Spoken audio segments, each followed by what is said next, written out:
गौतम गंभीर ने मैच से पहले जब कहा था कि केकेआर का आरसीबी से कोई मुकाबला नहीं है, शायद कई लोगों ने सवाल उठाए थे, लेकिन अब जब स्टैट्स पर नजर डालते हैं तो यह बात 100% सच नजर आती है कि वाकई में कम से कम चिन्नास्वामी में केकेआर और आरसीबी का कोई मुकाबला नहीं है। क्योंकि यह एक हार की बात नहीं है। केकेआर 9 साल से लगातार आरसीबी को हरा रही है। साल लगातार, यह बहुत बड़ी बात है कि यह 9वां साल है जब आरसीबी अपने ही घर में हार रही है। आरसीबी साल 2016 में हारी, 2017 में हारी, 2018 में, 2019 में, फिर 2023 में, फिर 2024 में, और आरसीबी आईपीएल 2024 की वो पहली टीम बन गई है जो अपने घर में हारी है। क्योंकि इसके पहले चाहे जिस टीम से मुकाबला हुआ हो, वो टीम अपने घर में विजेता थी। इस मैच ने आरसीबी के लाखों करोड़ों प्रशंसकों का दिल तोड़ दिया है, क्योंकि यह मुकाबला कोई आम मुकाबला नहीं था। यह गौतम गंभीर की टीम से मुकाबला था। वो गंभीर जिन्होंने आरसीबी का मजाक उड़ाया था कि अब इनमें है क्या, खाली नाम के लोग हैं, ये एटीट्यूड दिखाते हैं, आता जाता कुछ नहीं है, एक ट्रॉफी नहीं जीते हैं। हमारे सामने 49 पर गए हैं, इनके सामने हमने 6 ओवर में 100 मारे हैं, और इनके सामने हमने पहले मैच में भी धांसू शुरुआत की थी। केकेआर वो पहली टीम बन गई है जो घर से बाहर मैच जीत चुकी है। ये अपने आप में बड़े स्टैट्स हैं और आपको बता रहे हैं। श्रेयस अय्यर वो कप्तान बन गए हैं जो पहला मैच जीते हैं, बल्ला भी चला, मैच भी जीते, छक्का मारकर मैच जिताया। कुल मिलाकर आरसीबी की फजीहत करने की में कोई कोर कसर नहीं थी। मतलब आरसीबी वालों को आज एक्चुअली में अगर गौतम गंभीर के आप फैन है तो उन्होंने चुल्लू भर पानी दे दिया है कि उसमें डूब मरिए। सुनील नरेन का स्ट्राइक रेट जो है वो 200-250 चल रहा था।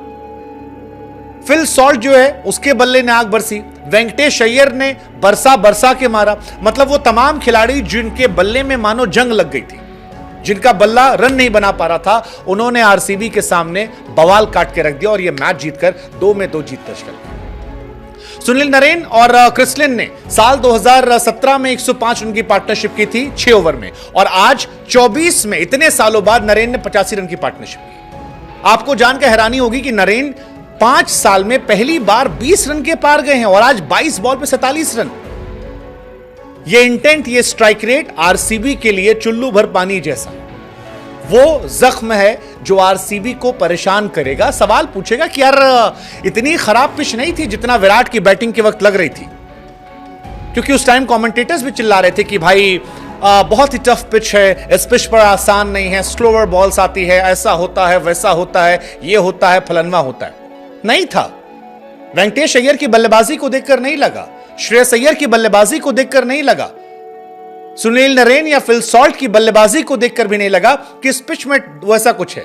और हर्षित राणा जब गेंदबाजी कर रहे थे या बाकी जो गेंदबाजी कर रहे थे, रसल, उस टाइम भी नहीं लगा कि ये इतनी टफ पिच है जितना दिखाया जा रहा है। ये चिन्नास्वामी की एक नॉर्मल पिच थी जिसे बड़ा बना दिया गया। और यही बात बाद में एक्सपर्ट्स ने कही। ब्रायन लारा जैसे एक्सपर्ट ने कहा कि विराट कोहली इस हार के लिए जिम्मेदार हैं, क्योंकि स्लो बैटिंग उन्होंने की। आप हर पिच पर 140 नहीं खेल सकते। शेन वॉटसन ने कहा कि it was normal Chinnaswamy pitch, ऐसा नहीं था कि ये बहुत टफ पिच थी। विराट कोहली ने प्रेशर लिया और उसका असर जो था वो दिखा।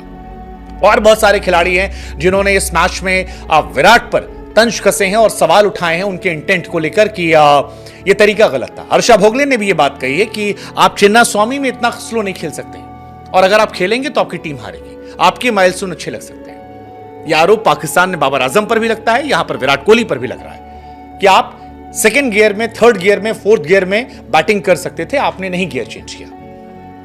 हालांकि इस मैच में एक खूबसूरत तस्वीर जो मुझे लगी वो थी विराट कोहली और गौतम गंभीर के हक करने की।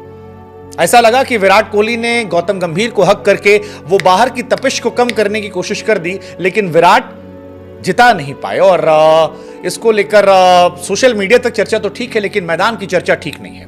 क्योंकि अब चिन्नास्वामी के 12 मैचेस में 8 मैच केकेआर जीत चुका है। डबल मैचेस जो आपके आरसीबी ने जीते हैं, और ये अपने आप में एक बड़ा सवाल है। इस हक को लेकर हालांकि चर्चा चल रही है।